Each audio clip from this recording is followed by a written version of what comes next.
আসসালামু আলাইকুম। কেউ যদি আপনাকে একটি চেক দেয় এবং ওই চেকটি আপনি ব্যাংকে গিয়ে দেখেন যে ওই অ্যাকাউন্টে সাফিসিয়েন্ট ফান্ড নেই, অর্থাৎ পর্যাপ্ত পরিমাণ তহবিল নেই। এ কারণে চেকটি ডিসঅনার হয়। তখন আপনি ওই ব্যক্তির বিরুদ্ধে একটি মামলা করেন। কিন্তু ওই ব্যক্তি যদি আপনাকে একাধিক চেক দিয়ে থাকে, তখন আপনি তার বিরুদ্ধে কয়টি মামলা করবেন? সাধারণত বলা হয় একটি চেক, একটি অপরাধ। কিন্তু একই ব্যক্তি যদি আপনাকে একাধিক চেক দিয়ে থাকে, সেই ক্ষেত্রে আপনি কয়টা মামলা দায়ের করবেন? আজকে আমরা আলোচনা করব একাধিক চেক যদি দিয়ে থাকে কোনো ব্যক্তি আপনাকে, সেই ক্ষেত্রে আপনি তার বিরুদ্ধে কিভাবে পদক্ষেপটা নিবেন।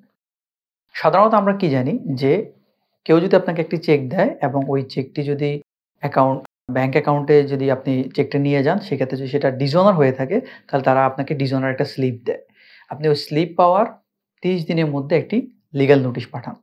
ওই লিগ্যাল নোটিশ পাওয়ার ৩০ দিনের মধ্যে বিবাদী বা আসামি আপনার ওই টাকাটা পরিশোধ করার জন্য তাকে সময় দেওয়া হয়। কিন্তু তিনি যদি ওই ৩০ দিনের মধ্যে টাকা পরিশোধ না করেন বা আপনার সাথে কোনোভাবে সমঝোতা না করেন, তখন পরবর্তী ৩০ দিনের মধ্যে আপনি তার বিরুদ্ধে মামলা দায়ের করতে পারেন। চেক ডিসঅনারের মামলা। এখন যদি আপনাকে ওই ব্যক্তি একাধিক চেক দিয়ে থাকে, তখন কি আপনি তাকে একাধিক লিগ্যাল নোটিশ এবং একাধিক মামলা দায়ের করবেন? না। আমাদের প্রচলিত নিয়ম হচ্ছে একাধিক চেক যদি হয়, সেক্ষেত্রে ওই একটি লিগ্যাল নোটিশের মধ্যেই একাধিক চেক মেনশন করে এবং একাধিক চেক ডিসঅনার মেনশন করে আপনি একটা লিগ্যাল নোটিশ পাঠাবেন, একটি মামলায় দায়ের করবেন। আপনাকে এটার জন্য একাধিক লিগ্যাল নোটিশ কিংবা একাধিক মামলা দায়ের করার কোনো প্রয়োজন নেই। অনেকে মনে করে থাকে যে আমাকে যদি একাধিক চেক দিয়ে থাকে, তাহলে তো প্রত্যেকটা চেকের আলাদা, আলাদা ডেটও থাকতে পারে। আলাদা, আলাদাভাবে আমাকে লিগ্যাল নোটিশ পাঠাতে হবে, আলাদা, আলাদা মামলা দায়ের করতে হবে। বিষয়টা ওইরকম নয়। যদি মোটামুটি টাইমের খুব বেশি হেরফের না থাকে, সেক্ষেত্রে আপনি একই লিগ্যাল নোটিশে যতগুলো আপনাকে চেক দিয়েছে, প্রত্যেকটা চেকের ডিসঅনার স্লিপ সহ মেনশন করে একটা নোটিশ পাঠাবেন এবং ওই নোটিশ পাঠানোর ৩০ দিনের মধ্যে যদি সমঝোতা না হয়, সেক্ষেত্রে আপনি পরবর্তী ৩০ দিনের মধ্যে চেক ডিসঅনারে মামলা দায়ের করতে পারবেন।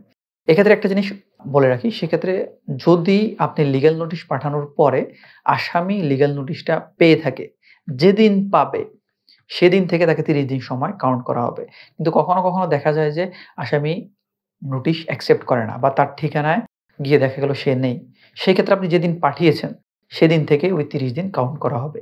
কিন্তু সে যদি পেয়ে থাকে, তাহলে সে যেদিন পেয়েছে সেদিন থেকেই ৩০ দিন কাউন্ট করা হবে। সমঝোতা করার জন্য বা টাকা-পয়সা পরিশোধ করার জন্য।